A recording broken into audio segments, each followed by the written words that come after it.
અને હવે રહી રહીને સરકાર જાગી છે, સફાળી જાગી છે। 30 લોકોના મૃત્યુ થઈ ગયા, જીવતા ભૂંજાઈ ગયા 30 લોકોએ રાજકોટના ટીઆરપી ગેમ ઝોનમાં। અને એ પછી સરકારને જ્ઞાન થયું છે કે ફાયર એનઓસી કેટલું જરૂરી છે અને માટે જ હવે ફાયર એનઓસી વગરના એકમો સામે કાર્યવાહી કરવા માટે પગલાં લેવાની વાત કરવામાં આવી રહી છે। ફરિયાદ નોંધવા સુધીની કાર્યવાહી કરવાની વાત થઈ રહી છે।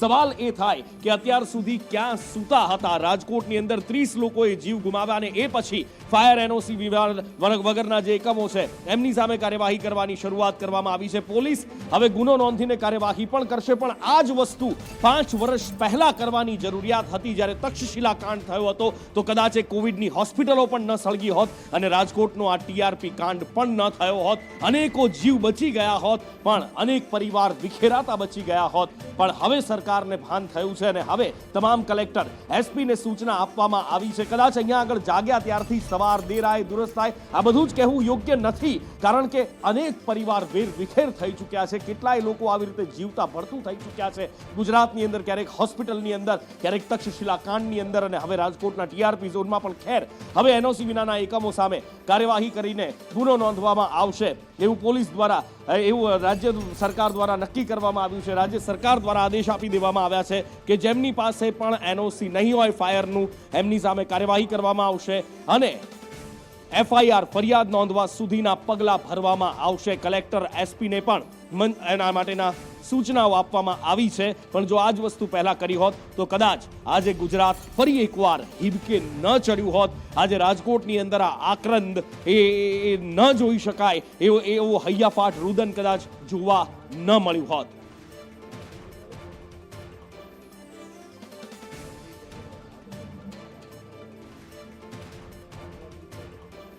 તક્ષશિલા કાંડ આપણે સૌ જોયું હતું। 22 બાળકો ગેરકાયદેસર રીતે ધમધમી રહ્યું હતું ટ્યુશન ક્લાસીસનો એ માચડો કે જેની અંદર આગ લાગી અને 22 બાળકો જીવતા ભડથું થઈ ગયા હતા। અને હવે રાજકોટની અંદર ટીઆરપીની અંદર ગેમ ઝોનની અંદર 30 લોકો બળીને ભડથું થઈ ગયા। હજી પણ કદાચ આ આંકડો વધી શકે છે। એ પછી સરકારને હવે સૂઝ્યું છે કે ના, ફાયર એનઓસી જરૂરી છે। હિરેન ફોનલાઈન પર જોડાયા છે। હિરેન, રહી રહીને આ પગલાં લેવામાં આવ્યા છે, રહી રહીને આ નિર્ણય લેવામાં આવ્યો છે, કદાચ 5 વર્ષ પહેલા આ કરવાની જરૂર હતી।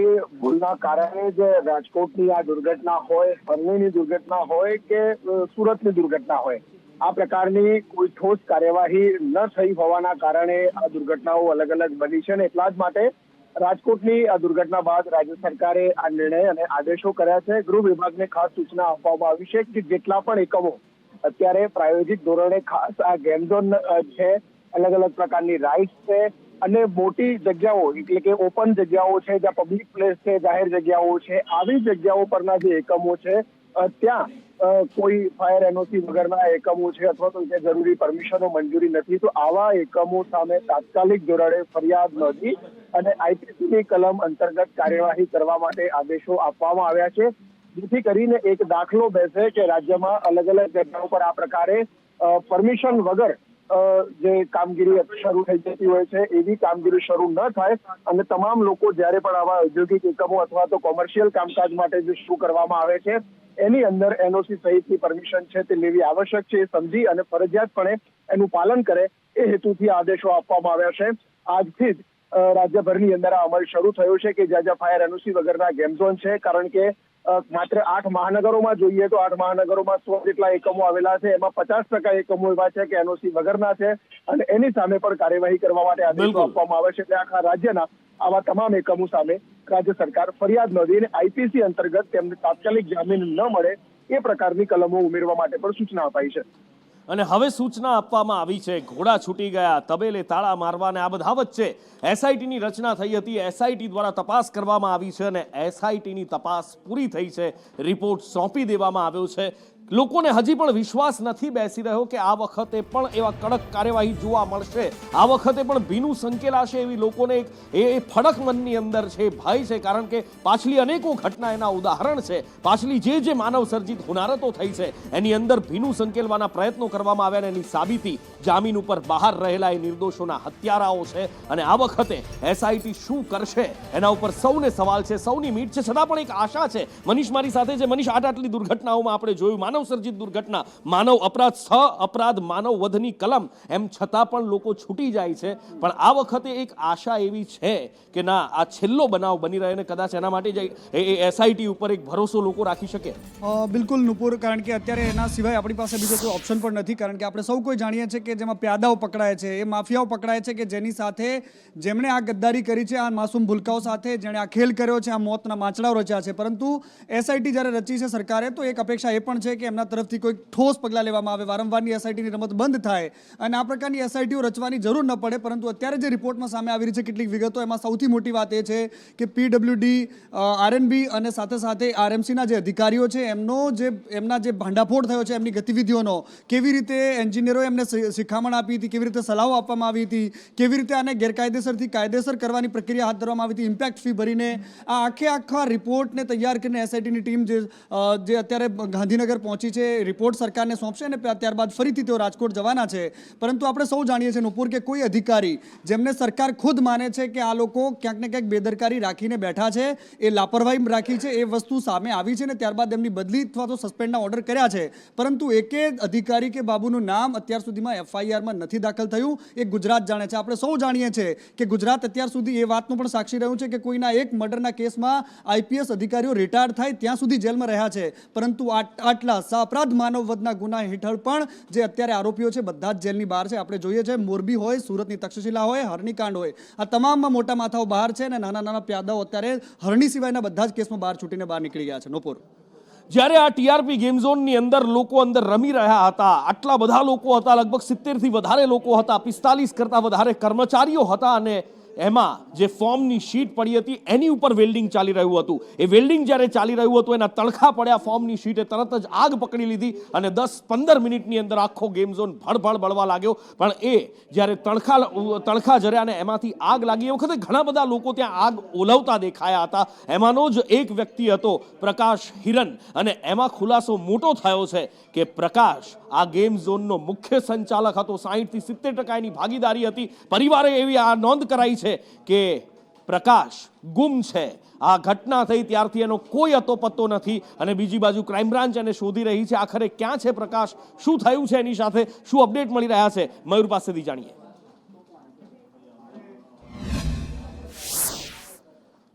બિલકુલ, શનિવારે જે ગોઝારી ઘટના બની છે જેમાં 28 લોકોના અત્યાર સુધીમાં મોત થઈ ચૂક્યા છે નુપુર, તેમને લઈને હવે એક મોટો ખુલાસો પણ સામે આવ્યો છે કે જે પ્રકાશ હિરણ જે છે કે જે 60 થી 70% ભાગીદારી આ ટીઆરપી ગેમ ઝોન છે તેમની અંદર તેમનું હોવાનું સામે આવી રહ્યું છે. જ્યારે 3 આરોપીઓ જે છે તેમની ધરપકડ અત્યારે કરી લેવામાં આવી છે. જ્યારે વધુ એક આરોપી જે બનાસકાંઠાથી પકડાયો છે ધવલ ઠક્કર, તેમને પણ અત્યારે કોર્ટની અંદર રજૂ કરવામાં આવ્યો છે. પરંતુ સૌથી મોટી માહિતી એ છે કે ટીઆરપી ગેમ ઝોનની અંદર 60 થી 70% ભાગીદારી જે કોઈની હોય તો તે પ્રકાશ હિરણની છે. તેઓ વડોદરા જે છે ત્યાંનો રહેવાસી છે અને હાલ તેમને ક્રાઇમ બ્રાન્ચ પણ અલગ ટીમો બનાવીને જે છે તે શોધવાની કામગીરી શરૂ કરવામાં આવી છે. પરંતુ વાત એ થઈ રહી છે કે તેમના પરિવારજનો જે છે તેમના દ્વારા પણ ક્રાઇમ બ્રાન્ચને એક અરજી આપવામાં આવી છે અને આ અરજીની અંદર તેમણે એવું લખ્યું છે કે અમારા જે પ્રકાશ હિરણ જે છે તેમના ભાઈ દ્વારા આ અરજી આપવામાં આવી છે અને તેઓ પણ મિસિંગ છે, તેમનો ફોન લાગી નથી રહ્યો અને કોના દ્વારા જે અરજીઓ આપી અને ત્યારબાદ જે પ્રકાશ હિરણ જે છે તે ગુમ થયો છે. ત્યારે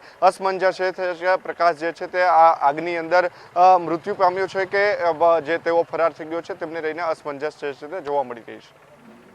અને હવે સરકાર દ્વારા એક નવી જ વસ્તુ લાવવામાં આવી રહી છે. ગેમ ઝોન છે, બોટિંગ છે, રોપવે છે, આ બધાને લઈને હવે એક નવી નિયમાવલી શરૂ કરવામાં આવશે, નવી નિયમાવલી લાવવામાં આવશે, નવા નિયમો બનાવવામાં આવશે. પણ લાગે છે કે આ તક્ષશિલા કાંડ વખતે કર્યું હોત તો વાત કંઈક જુદી હતી. હિરેન મારી સાથે જોડાયા છે. સરકાર એક નવી જ પહેલ કરવા જઈ રહી છે. હિરેન, નવી શરૂઆત કરવા જઈ રહી છે. શું છે એ તો જાણવું જ છે આપની સાથે, પણ સવાલ પણ એ ત્યાં આગળ છે કે જો તક્ષશિલા વખતે કર્યું હોત તો ના એ આ કાંકરિયાની અંદર રાઈડ તૂટી હોત, ના આ મોરબીનો પુલ તૂટ્યો હોત, ના હરણીમાં બોટમાં લોકો ડૂબ્યા હોત, ના કોવિડ હોસ્પિટલો સળગી હોત કે ના રાજકોટનો અગ્નિકાંડ થયો હોત.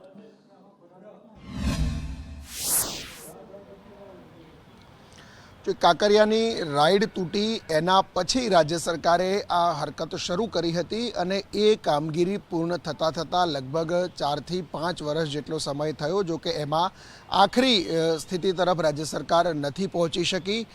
એ કાંકરિયાની ઘટનાના આધારે એમાંથી ક્યાંક થોડો નિર્ણય કરવા તરફ રાજ્ય સરકાર જઈ રહી હતી અને એના જ પગલે એની અંદર જ હવે સાથે આ એન્ટરટેનમેન્ટ ઝોન જે આવી રહ્યા છે એ તમામ એમાં ગો રાઇડ હોય કે અલગ અલગ છે કે એમ્યુઝમેન્ટ પાર્ક હોય, બોટિંગ હોય, રોપવે હોય, ગેમ ઝોન હોય, એ તમામ વસ્તુઓને હવે એ ડ્રાફ્ટની અંદર આવરી લેવામાં આવશે.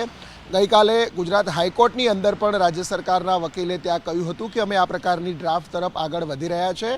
ડ્રાફ્ટ મોટે ભાગે તૈયાર થઈ ગયો છે, પરંતુ હવે આ તમામ બાબતો પણ એની અંદર આવરી લેવામાં આવશે. જે મંજૂરી આપવાની હશે તો એ મંજૂરીના સંદર્ભમાં પણ માત્ર પોલીસ નહીં, માત્ર મહેસૂલ નહીં, પરંતુ તમામ વિભાગોને સાથે રાખી અને એક નીતિ બનાવવામાં આવશે, જેથી કરીને અત્યારે જે છટકબારી હોય છે એ છટકબારીમાં તો કોઈને સામનો ન કરવો પડે અને તમામ લોકોએ ફરજિયાતપણે જે નીતિ નિયમો છે એનું પાલન કરવું પડે એ પ્રકારની નીતિ બનાવવામાં આવશે. અલગ અલગ પ્રકારના સર્ટિફિકેટ હશે, એ સર્ટિફિકેટ પણ એમને મેળવવા પડશે. જો રાઇડ્સ વગેરે છે, એમ્યુઝમેન્ટ પાર્ક છે, તો એની અંદર નિશ્ચિત પ્રકારની ઊંચાઈની રાઇડ્સ જ લગાવવી અને એમાં અમુક સંખ્યા નિશ્ચિત કરવામાં આવશે, કેટલા લોકો ત્યાં બેસી શકે એ પ્રકારની નીતિ રાજ્ય સરકાર બનાવી રહી છે. ગેમ ઝોનના સંદર્ભમાં પણ અને આ ફાયર એનઓસીનો સંદર્ભ સૌથી મહત્ત્વનો હોય છે. તો જ્યાં સુધી આ પ્રકારની એનઓસી ન મળે ત્યાં સુધી કોમર્શિયલ એકમ ચાલુ ન થાય એ પ્રકારની જોગવાઈ પણ આની અંદર કરવામાં આવશે. અને આઈપીસી કલમ હેઠળ એમને કેવી રીતે આ તમામ વસ્તુઓને આવરી લેવાય, કાર્યવાહી થઈ શકે અને આ પ્રકારની દુર્ઘટના બને તો એમાં કેવી રીતે એમનો સમાવેશ કરવો, આ બધી જ બાબતોનો સમાવેશ કરતી એક ગાઈડલાઇન જે છે એ રાજ્ય સરકાર આગામી દિવસોમાં આખરી ઓપ આપશે. માત્ર એમ્યુઝમેન્ટ પાર્ક માટેની જે ગાઈડલાઇન તૈયાર છે એની અંદર હવે સુધારો કરી અને આ બધી જ બાબતો એમાં આવરી લેવાશે. અને એની સાથે સાથે જરૂરી છે કે જે રેસ્ટોરન્ટ અથવા તો આવા અઢળક આ સ્ટ્રક્ચર ઊભા છે, અમદાવાદ હોય, સુરત હોય, રાજકોટ હોય, કોઈ પણ મહાનગરની અંદર તમે જાઓ, રેસ્ટોરાં ઊભી કરી દેવામાં આવે છે આ જ લોખંડના માચડાઓ ઉપર કાચ અને પીવીસીની શીટ્સ ગોઠવીને, અને એ પણ મોતના સમાન છે. જોઈએ કે સરકાર એની ઉપર પણ કોઈ પગલાં લે છે, એના માટે પણ કોઈ નિયમો લાવે છે કે કેમ. પણ આ બધા વચ્ચે જે જોવા મળે છે, આ વખતે રાજકોટમાં ફરી એકવાર જોવા મળ્યું બદલીઓના દોર. જૂના મ્યુનિસિપલ કમિશનરને હટાવી નવા મ્યુનિસિપલ કમિશનરને લાવવામાં આવ્યા અને નવા મ્યુનિસિપલ કમિશનરે ફરી એ જ વાતો કરી જે દર વખતે સંભળાતી હોય છે કે અમે ઈમાનદારીથી કામ કરીશું અને જે પણ જવાબદારો છે એમની સામે કાર્યવાહી થશે. ઘટનાનું તો શબ્દોમાં ન વર્ણન થઈ શકાય તેવી ઘટના બની છે. રાજ્ય સરકારે જે ત્વરિત પગલાં લીધેલા છે તેના ભાગરૂપે આજે મારું અહીંયા રાજકોટ મહાનગરપાલિકામાં મ્યુનિસિપલ કમિશનર તરીકે પોસ્ટિંગ થયેલું છે. આ જવાબદારીનું વહન કરવા માટે આજે હું ટૂંક સમયમાં ત્યાં એનો ચાર્જ સંભાળીશ અને ત્યાર પછી જે સૂચનાઓ છે અને જે જરૂરી કાર્યવાહીઓ હાથ ધરવાની છે આગળની, તે સત્વરે એનું કામ હાથ ધરી દેવામાં આવશે.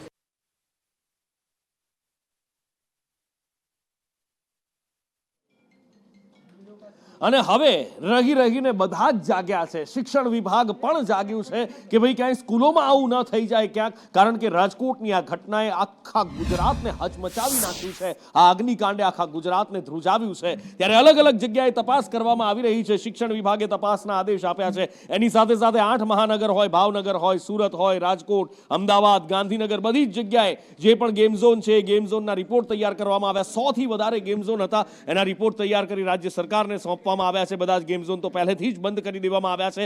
ફાયર સેફટીની પણ ચકાસણી થઈ રહી છે. સ્કૂલોની અંદર પણ ચકાસણી થઈ રહી છે. અલગ અલગ જગ્યાએ ક્યાંય પણ હવે આવી દુર્ઘટના ન બને એના માટે અત્યારે કાર્યવાહી કરવામાં આવી રહી છે. અધિકારીઓ, કર્મચારીઓને દોડતા કરી દેવામાં આવ્યા છે.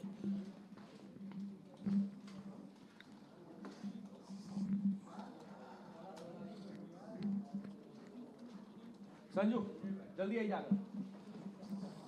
કાર્યવાહી ક્યાં સુધી ચાલે છે, કેવી રીતની ચાલે છે, એમાં આ ઈમાનદારી અત્યારે દેખાય છે, એ આગળ જતા કેટલી ટકી રહે છે, કેટલી ટકાઉ ઈમાનદારી છે, એ પણ એક સૌથી મોટો સવાલ છે. આ બધા વચ્ચે શિક્ષણ વિભાગને પણ જ્ઞાનની સરવાણીઓ ફૂટી રહી છે. શિક્ષણ વિભાગને હવે થયું છે કે જર્જરિત સ્કૂલોમાં બાળકોને ન બેસાડાય. જર્જરિત સ્કૂલોમાં બાળકોને બેસાડીએ તો દુર્ઘટના થઈ શકે છે. સંદેશ ન્યૂઝે અઢળકવાર એવા અહેવાલો બતાવ્યા છે. જર્જરિત શાળામાં બાળકો બેઠા હોય, ક્યારેક ઉપરથી પોપડા પણ પડતા હોય, ક્યારેક છાપરા તૂટતા હોય, અને હવે શિક્ષણ વિભાગ ભાનમાં આવ્યું છે. દિવ્યા પાસેથી જાણીએ. દિવ્યા,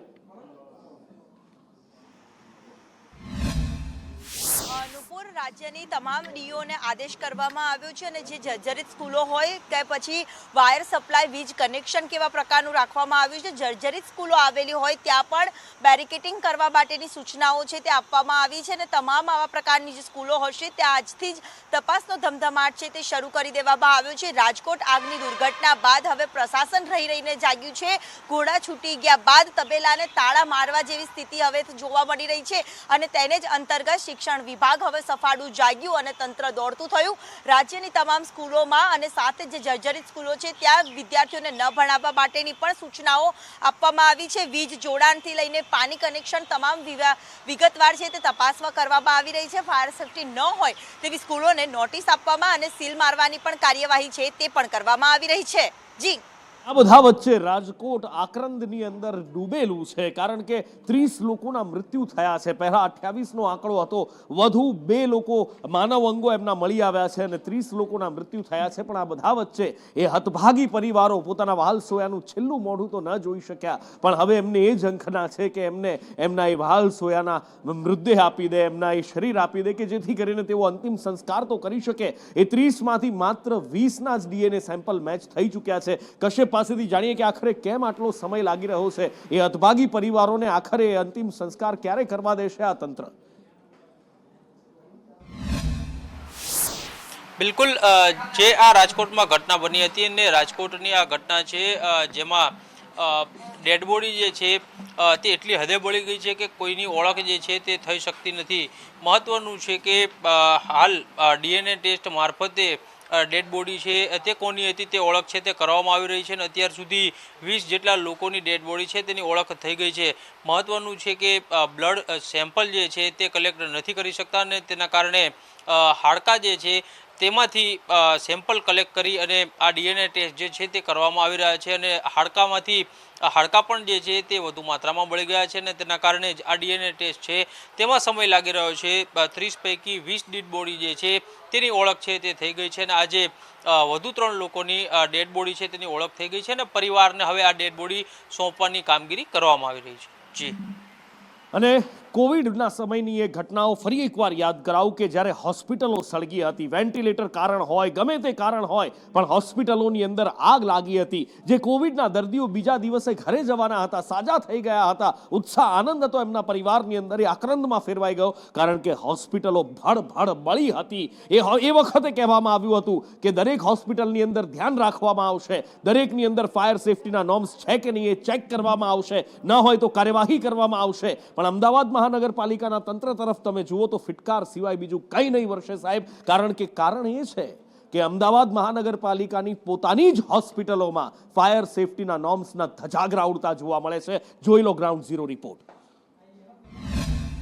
અમદાવાદ મ્યુનિસિપલ કોર્પોરેશન છે તે ફાયર સેફ્ટીને લઈ અને મોટી વાતો તેમના દ્વારા કરવામાં આવે છે, બણગા ફૂંકવામાં આવે છે, પરંતુ જમીની હકીકત એ છે કે અમદાવાદ મ્યુનિસિપલ કોર્પોરેશનના અંડરમાં આવતા યુએચસી હોય કે સીએચસી, મોટાભાગના યુએચસી એવા છે કે ફાયર અલાર્મની જે વાત કરીએ તો ત્યાં પણ મોટાભાગના જે સેન્ટરો છે તેમાં ફાયર અલાર્મ નથી. તો ફાયર એક્ઝિક્યુશન સિસ્ટમ જે હોવી જોઈએ તેના સિલિન્ડર હોવા જોઈએ તે પણ નથી અને ઇમરજન્સી એક્ઝિટની વાત કરીએ તો તે પણ નથી જોવા મળી રહ્યું.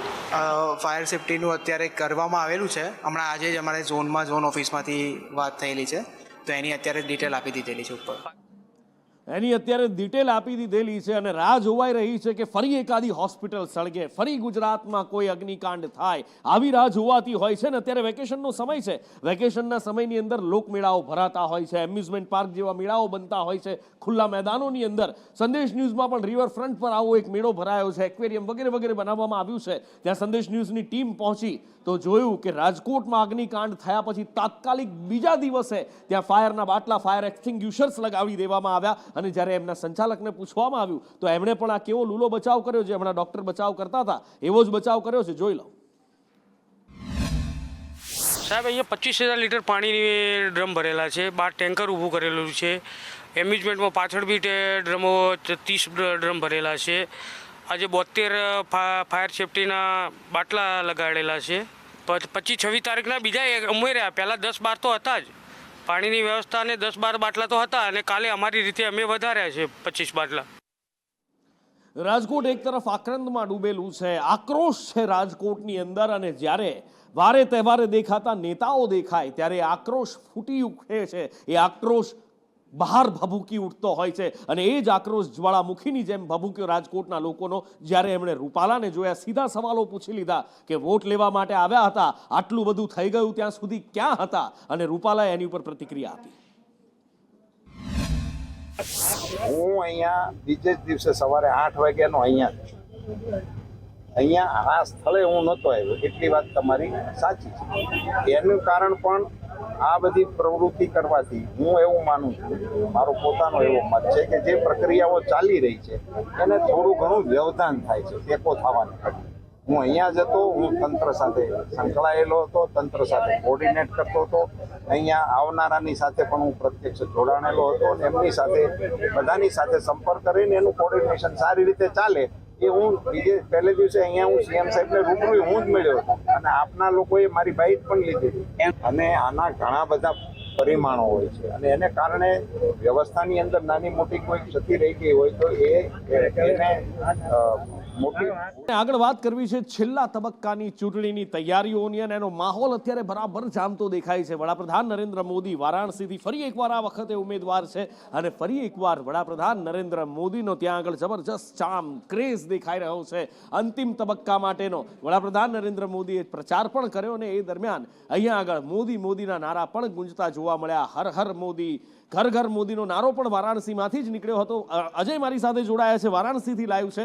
અજય, કેવો માહોલ ત્યાં આગળ જોવા મળી રહ્યો છે? વડાપ્રધાન નરેન્દ્ર મોદીનો ક્રેઝ તો ઓફકોર્સ દેખાતો હોય છે, પણ નીત નવા રંગ પણ ત્યાંથી સામે આવતા હોય છે.